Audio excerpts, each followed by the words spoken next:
എന്റെ പൊന്നു മക്കളെ, അപ്പൊ ഇതിനകത്ത് നടന്ന എന്തെന്ന് പറഞ്ഞു കഴിഞ്ഞാൽ വളരെ ക്ലവർ ആയിട്ടുള്ള ഒരു ഒളിച്ചോട്ടമാണ് നടന്നിരിക്കുന്നത്. പാല് കൊടുത്ത് വളർത്തിയ കൈക്കെന്നെ കൊത്തി. ഈ പെൺകുട്ടി ഇത്രയും ദിവസം വെയിറ്റ് ചെയ്ത് തന്നെ എപ്പോഴോ പോകേണ്ടതാണ്. ഇത്രയും ദിവസം അവള് വെയിറ്റ് ചെയ്തതിന്റെ ഒരു റീസൺ തന്നെ അവന് ഗവൺമെന്റ് ജോലി കിട്ടുക എന്നുള്ളതാണ്. അല്ല എന്നുറപ്പിക്കരുത്, സ്വയം ഇവിടുന്ന് ഇറങ്ങിപ്പോയത് കൊണ്ട് ഏത് സമയത്ത് തിരിച്ചു വരാം. അവൾ അത്യാവശ്യം ഇവന്റെ ഒപ്പം നിന്നുകൊണ്ട് റീച്ച് വാങ്ങിയെടുത്തു. പിറ്റിന്റെ പുറത്ത് ഞാൻ ചോദിച്ചു പോരുന്നോന്ന് ചോദിച്ചു തീരും മുമ്പേ പോരാൻ പെട്ട് റെഡി പോന്നു. ആൻഡ് അവളുടെ ചാനൽ ഇപ്പൊ നല്ല രീതിയിൽ ഒത്തിരി സബ്സ്ക്രൈബേഴ്സ് ഒക്കെ ആയിട്ട് നല്ല രീതിയിൽ ടോപ്പിൽ എത്തപ്പെട്ടു. അതെയോ? അതിപ്പോ ലാഭായല്ലോ. പക്ഷെ ഇതിനകത്ത് ഒരു കാരണം ഫാമിലിയാണ്. ഓ, എന്താ സംഭവം? പറ കേക്കട്ടെ. അതിന്റെ ഒരു കാരണം എന്തെന്ന് പറഞ്ഞു കഴിഞ്ഞാൽ, നമ്മൾ എന്ത് കണ്ടു വളരുന്നോ നമ്മൾ അതിലേക്ക് എത്തും. നമ്മൾ എത്ര അതിനകത്ത് ഇല്ല എന്ന് പറഞ്ഞു കഴിഞ്ഞാലും ജീനിൽ അത് ഉണ്ടാകും എന്നുള്ളതാണ്. ഇതിപ്പോ സത്യത്തിൽ എന്താ സംഭവിച്ചത്? എനിക്ക് അങ്ങോട്ട് ക്ലിയർ ആയില്ല. ഈ പെൺകുട്ടിയുടെ അമ്മ എന്ന് പറയുന്നത് രണ്ടാമത് വിവാഹം കഴിച്ച ഒരു വ്യക്തിയാണ്. വിവാഹം എന്നതിന് ഉപരി ആദ്യത്തെ ഭർത്താവിനെ ഹൈലി ടോർച്ചർ ചെയ്യുന്ന ഒരു വ്യക്തി എന്നാണ് ആ നാട്ടുകാരൊക്കെ പറയുന്നത്. അതിന്റെ കുഴപ്പ വളഞ്ഞു വളഞ്ഞു പറഞ്ഞോ.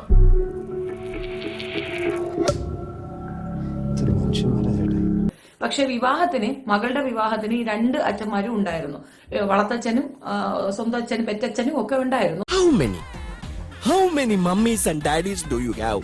I want a complete list before sunrise. അപ്പോ സ്വത്തിനൊക്കെ വേണ്ടിയിട്ട് ഈ ആദ്യത്തെ ഭർത്താവിനെ ഒരുപാട് ഉപദ്രവിക്കുകയും ബുദ്ധിമുട്ടിക്കുകയും ഒക്കെ ചെയ്തിട്ടുണ്ട്.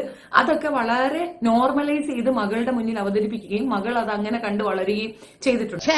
വളരെ മോശമായി പോയി. എന്തരാണെന്ന് അറിഞ്ഞൂടാ. മുഖത്ത് നിറച്ച് വിനയം വാരിത്തേച്ച് വച്ചാലും ഇടയ്ക്കിടയ്ക്ക് ഉള്ളിക്കിടക്കണ ഫ്രാഡുകൾ പുറത്തോട്ട് തള്ളി തള്ളിക്കാറ് വരും.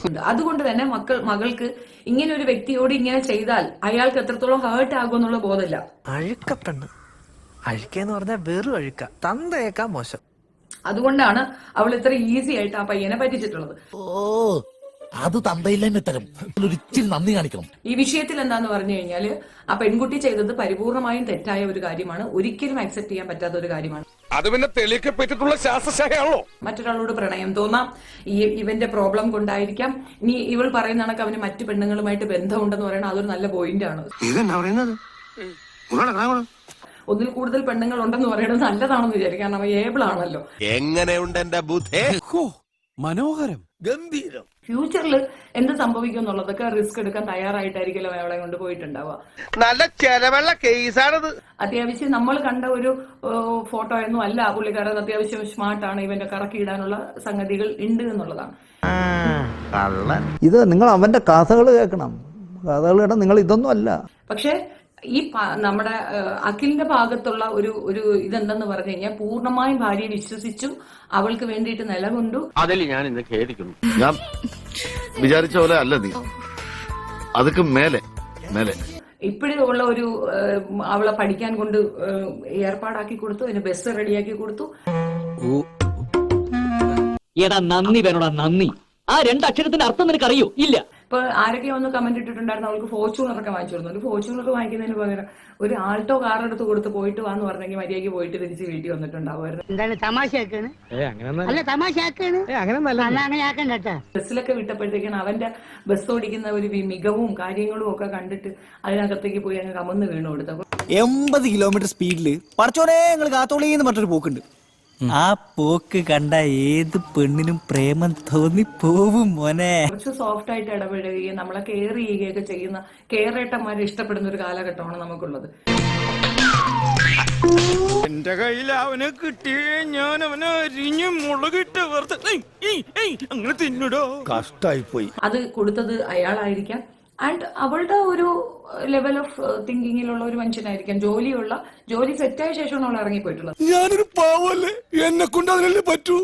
അയാളുമായിട്ട് പ്രണയമായിരുന്നു. പ്രണയം കുറെ നാളുണ്ട്.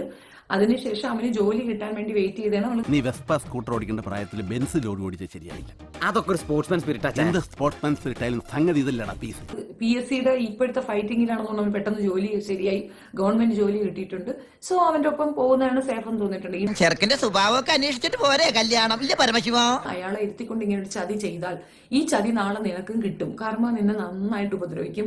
നീ മുനിയമ്മ അല്ലടി പുലിയമ്മ. പുലി എമ്പാലിവ രക്തത്തെ ഉറിഞ്ചി ഉറിഞ്ചി കുടിക്കണമെന്ന പുലി. ഇത്തരത്തിൽ ചാടാൻ നിൽക്കുന്ന പെണ്ണുങ്ങളോടാണ് ദയവ് ചെയ്തിട്ട് ഇനിയും ഒരു ജീവൻ പൊലിയാൻ നമ്മൾ കാരണമാകരുത്.